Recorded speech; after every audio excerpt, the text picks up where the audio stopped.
This is Hidden Killers with Tony Bruschi. Here's something that's been kind of gnawing at me about the Vance Boelter case. This guy wasn't your typical basement-dwelling manifesto writer.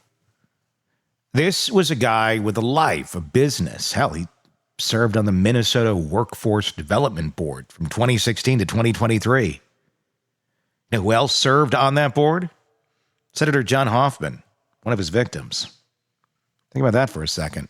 For 7 years, these two guys sat in the same meetings, probably made small talk over stale coffee and government-issued donuts. All while Boelter was what? Taking mental notes? Planning? Did the hatred start there, or was Hoffman just unlucky enough to be accessible? It's a question we're going to dive deep into as we explore more of the Vance Boelter case. Eric Faddis, defense attorney, former prosecutor, is with us. Before we get to Eric, let me paint you a picture of just how bizarre this case gets. Boelter owned a security company called, wait for it, Praetorian Guard Security Services. Now, if you don't know this part of history, and believe me, I forgive you, I didn't know it either. Let me enlighten you. The Praetorian Guards were the Roman emperor's elite bodyguards who got a little too comfortable with their power. They started assassinating the very emperors they were supposed to protect and installing their own puppet rulers. So either Boelter had zero historical awareness when he named his company, or he was telegraphing his intentions from day one. Given everything else we know about this guy, I'm betting on option 2. And here's what also gets me. The evidence in this case is almost cartoonishly overwhelming. We've got police officers who literally witnessed him shooting Mark Hortman. They exchanged gunfire with him. We've got surviving victims who can ID him. We've got his manifesto, his surveillance notes, his fake cop gear, enough weapons to arm a small militia. And somehow, this case still raises massive legal questions.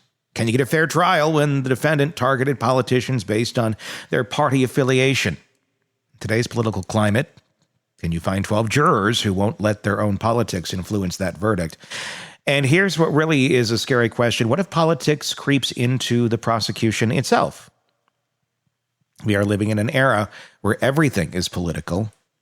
Your coffee choice is political. Your car is political. Hell, your choice of beer can start a culture war.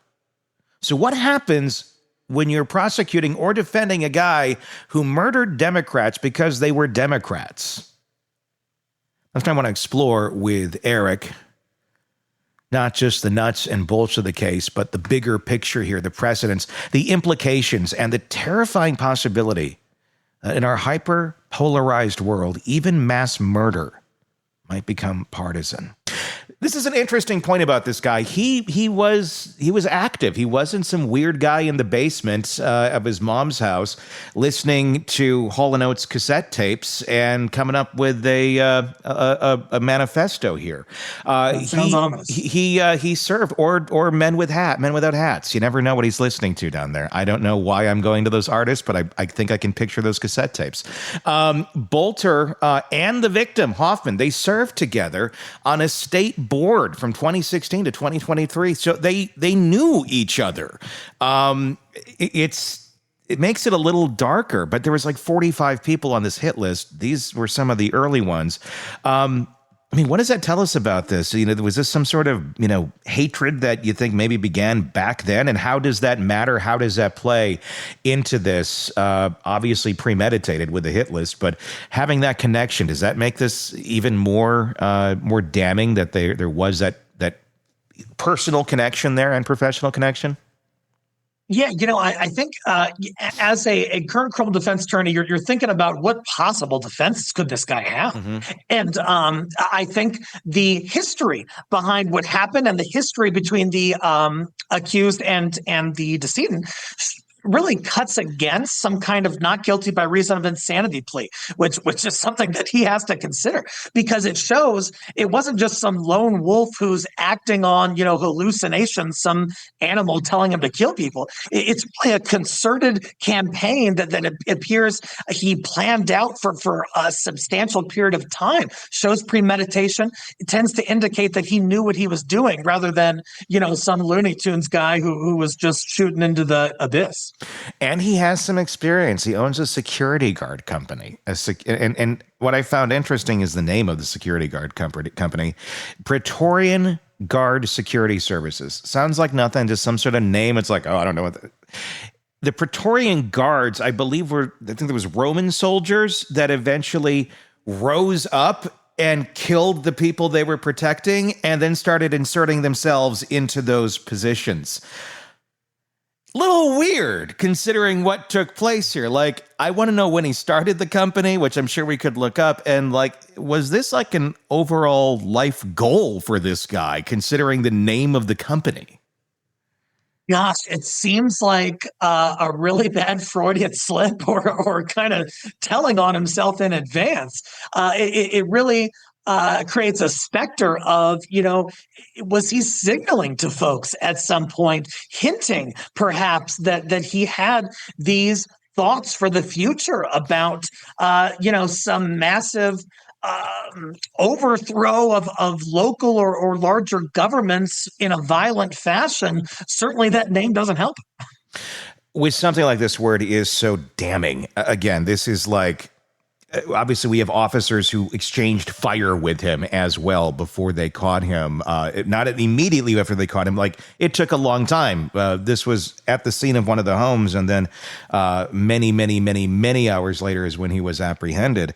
So it's pretty cut and dry that this is the guy. There's not a lot of questions about that. Is there any room? I mean, obviously a plea deal may make the most sense to not have the death penalty, but where do you think this goes? Is this a guy that's going to plead not guilty and continue to go down the road of trying to fight the fight that he thinks he's fighting? Or where do you think this goes in a case like this where we have real political assassinations here? Yeah, his possible defenses seem pretty limited from the outset. Clearly not self-defense. There's no evidence that someone else made him do it, that it was duress. There's no evidence of a credible choice of evils defense, like he had to do this or something worse was going to happen that a reasonable person would agree on.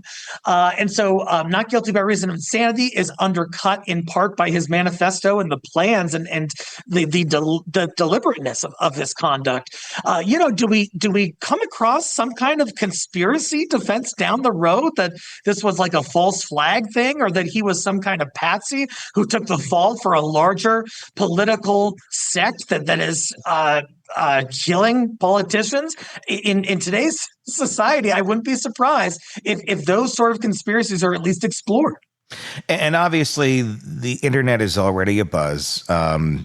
Some think this is the guy who hit John O'Keefe, which I find very interesting. It's like, how? Why? This is, but follow the science.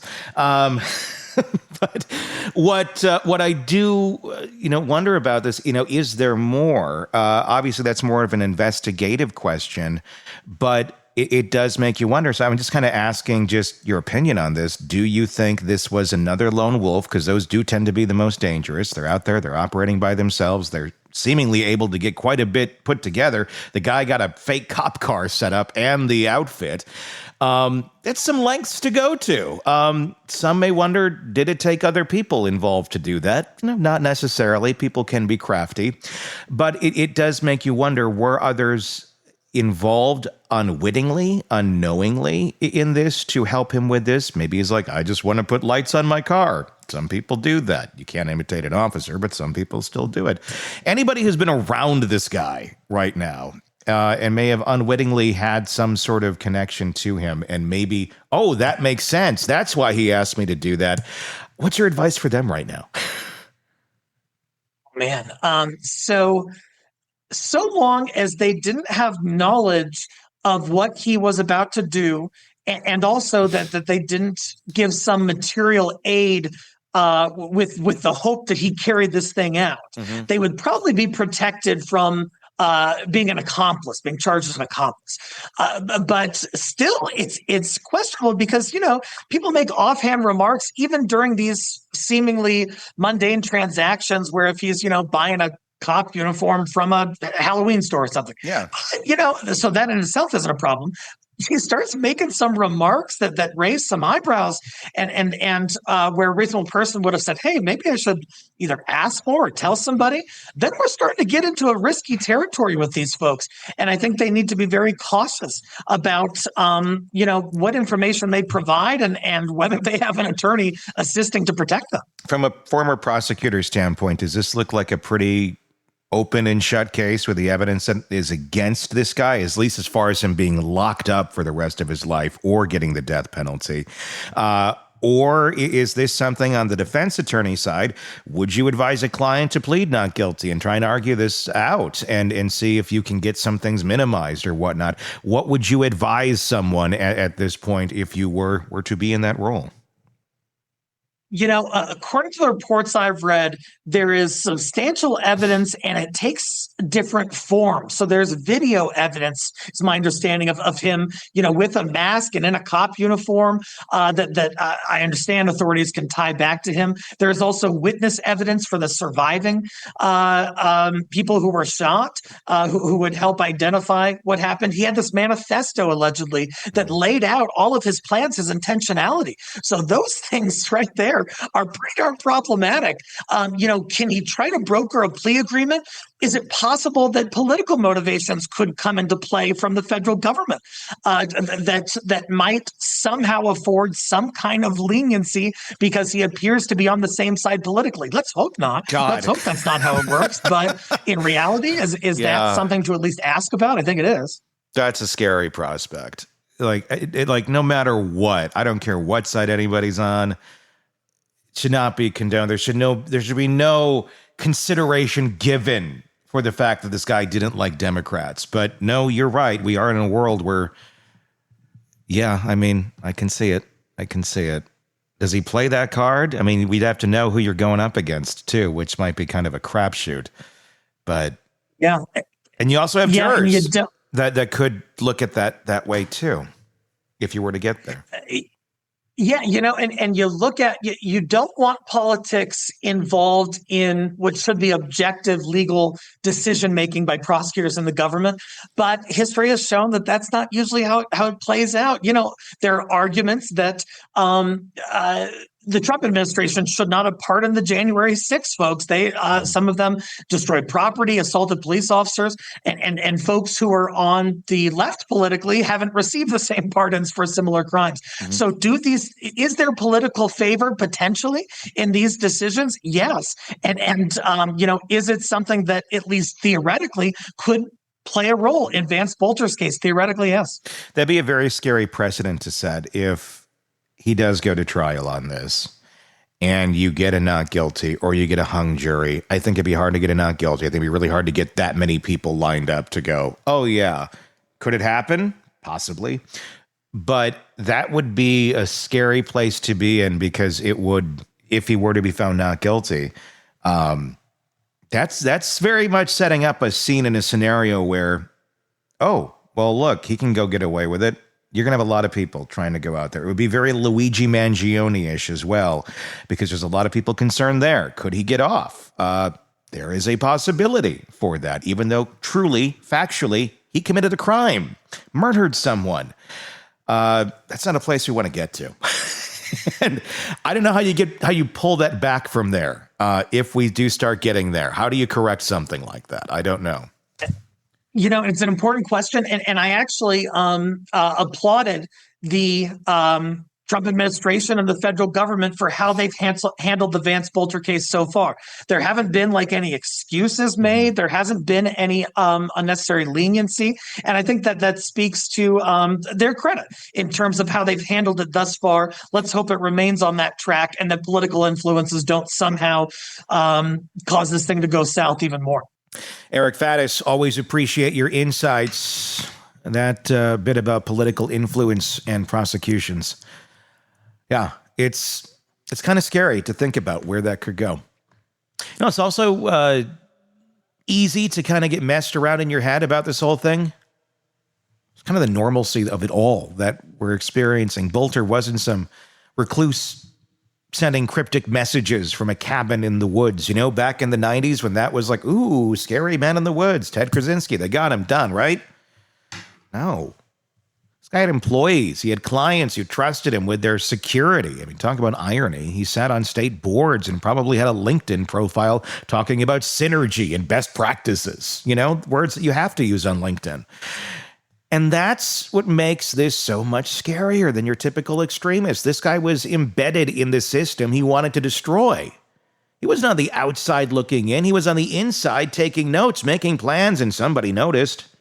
Or they did notice, and they didn't say anything. The Praetorian Guard thing still blows my mind. I mean, come on, you name your security company after history's most famous group of bodyguards turned assassins, and nobody raises an eyebrow? It's like opening a shipping company called Titanic's Logistics, or a financial firm called Ponzi Investments. The red flags were there, waving in the wind. I do see how they were missed, but we all missed them. And here's also what scares me about Eric's analysis. The political angle, the idea that Boelter might try to play the political sympathy card, or worse. It might actually work. We've seen it before. Violence gets reaffirmed as patriotism, criminals become martyrs, and murder becomes resistance. And Eric's right about the Luigi Mangione comparison. We're living in an age where vigilante violence is getting romanticized, where killers get fan mail and GoFundMe pages, where taking the law into your own hands isn't just accepted, it's celebrated by certain segments of society. If Boelter walks, or even if he gets a hung jury, what message does that send? It's open season on politicians you disagree with? The political violence is okay as long as you target the right people? That's not a precedent we can afford to set. The other scary part, Eric mentioned January 6th and the pardons. We're already seeing political violence being retroactively justified, excused, minimized. What happens when that extends to outright assassination? When I disagreed with their politics becomes a viable defense strategy. I'm not saying the sky is falling. The feds seem to be handling this case properly so far. No excuses, no leniency, no political games, but so far is doing a lot of the heavy lifting in that sentence. This case is going to test our justice system in ways we haven't seen before. Because at the end of the day, this isn't just about Vance Boelter. It's about whether we still have a functioning legal system that can prosecute political violence without becoming political itself. It's about whether justice is still blind or if it's peeking through the blindfold to check party affiliations. Boelter thought he was starting a war. The real war is going to be in the courtroom, fighting to keep politics out of justice. And honestly, I am not sure which side will win. Tell me in the comments your thoughts on this case. I would love to hear them. And also be sure to press subscribe wherever you're listening to the podcast, if it's out there on any podcast platform. And also check out our YouTube channel. Search Hidden Killers with Tony Bruschi so you can join in these conversations. And be along for the ride. We do appreciate that. I'm Tony Bruschi. Thanks for watching and listening. We'll talk again real soon. Craving non-stop true crime updates? Press subscribe now and get the latest cases, analysis, and expert commentary delivered straight to your feed. Only from the Hidden Killers podcast and True Crime Today.